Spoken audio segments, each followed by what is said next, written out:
নমস্কার বন্ধুরা, welcome to my channel মাঠে ময়দানে অফিসিয়াল। বন্ধুরা, এই ভিডিওতে আমি ইস্ট বেঙ্গল, মোহনবাগান ও ইন্ডিয়ান ফুটবল নিয়ে কিছু আলোচনা করব। তোমরা যারা যারা আমার ভিডিওটা দেখছো, আমার চ্যানেলটা প্লিজ সাবস্ক্রাইব করে নাও ইন্ডিয়ান ফুটবলের এরকমই আরও আপডেট পেতে। প্রথমে যদি আমরা একটু সৌভিক চক্রবর্তীকে নিয়ে কথা বলি, তো হঠাৎ একটা টেনশন তৈরি হয়েছে এই আইএসএল এর মাঝেই নাকি ইস্ট বেঙ্গল ছেড়ে দেবে সৌভিক চক্রবর্তী।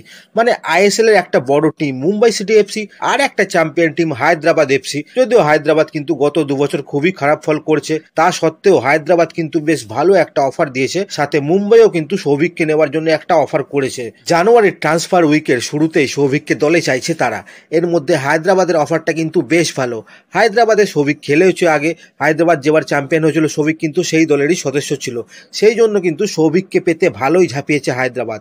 আর মুম্বাই সিটি এফসিরও কিন্তু মাঝমাঠের অবস্থা খুবই খারাপ, সেই জন্য কিন্তু মুম্বাইও সৌভিককে চাইছে। এবার কথা হচ্ছে অফার তো আসতেই পারে, সৌভিক কি ইস্ট বেঙ্গল ছেড়ে যাবে অথবা ইস্ট বেঙ্গল কি সৌভিককে ছাড়তে রাজি হবে? ইস্ট বেঙ্গলে কিন্তু সৌভিকের গুরুত্ব অনেক, ইস্ট বেঙ্গল কিন্তু সৌভিককে ছাড়বে না, তাই অযথা টেনশন বা চাঞ্চল্য সৃষ্টি করার কোনো কারণই নেই। সৌভিক কিন্তু ইস্ট বেঙ্গলেই থাকবে।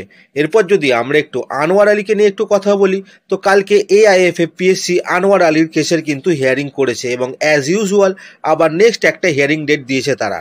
এবার পরের ডেটটা হচ্ছে 16ই জানুয়ারি। এর আগের হিয়ারিং এর সময় কিন্তু আমরা বলে দিয়েছিলাম এখন তারিখ পে তারিখ চলতেই থাকবে, সেই রকমই কিন্তু এই হিয়ারিং এর পরেও আবার একটা তারিখ দেওয়া হলো। অ্যাকচুয়ালি পিএসসিও কিন্তু ব্যাপারটা ডিলে করতে চাইছে, মুখে না মানলেও ফিফার কোনো রকম নির্দেশ যতক্ষণ না আসছে আরএসটিপি রুল নিয়ে, ততক্ষণ কিন্তু তারা কোনো রকম ডিসিশনেই আসতে চাইছে না।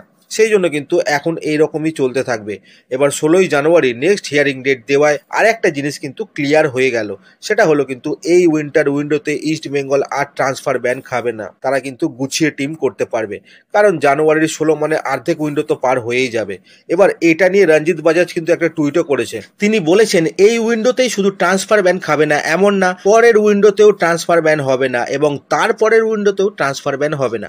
এবার ফিফা আরএসটিপি আর্টিকেল 17 এর নতুন রুল বের করবে, তাই আগের সব সিদ্ধান্তই কিন্তু নাল অ্যান্ড ভয়েড হয়ে যাবে। তো কোনো রকম ইন্ডিউসমেন্ট, জাস্ট আনজাস্ট টার্মিনেশন এগুলো কিচ্ছু ধরা হবে না। এরপর যদি আমরা একটু ইস্ট বেঙ্গলের দলবদল নিয়ে একটু কথা বলি, তো ইস্ট বেঙ্গল প্রচুর বিদেশি প্লেয়ারদের সাথে কথা বলছে এবং শোনা যাচ্ছে একজন বিদেশির সাইনিং এর খুবই কাছাকাছি রয়েছে ইস্ট বেঙ্গল।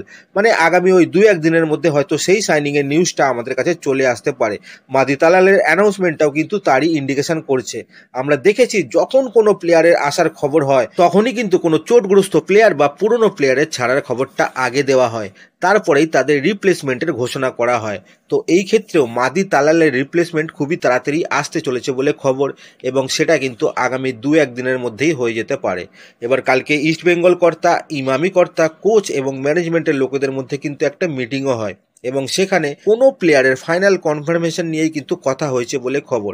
কোচের সম্মতিতে সেই প্লেয়ারটাকে খুবই তাড়াতাড়ি ফাইনাল করা হচ্ছে।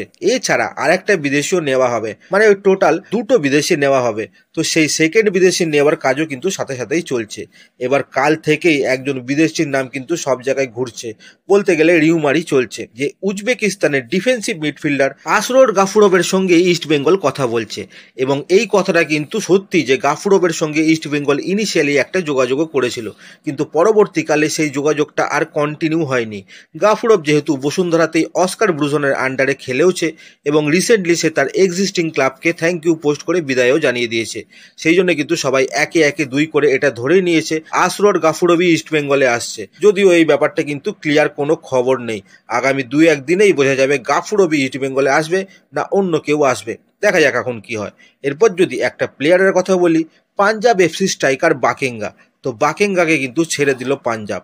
একদমই ফর্মে ছিল না বাকেঙ্গা, তাকে কিন্তু রিলিজ করে দিয়েছে পাঞ্জাব। এবার বাকেঙ্গাকে ছেড়ে দিয়েছে ফ্রি প্লেয়ার বলেই ইস্ট বেঙ্গলের সঙ্গে যেন লিঙ্ক করা না হয়। ইস্ট বেঙ্গলে কিন্তু অলরেডি স্ট্রাইকার আছে, আর লাগবে না।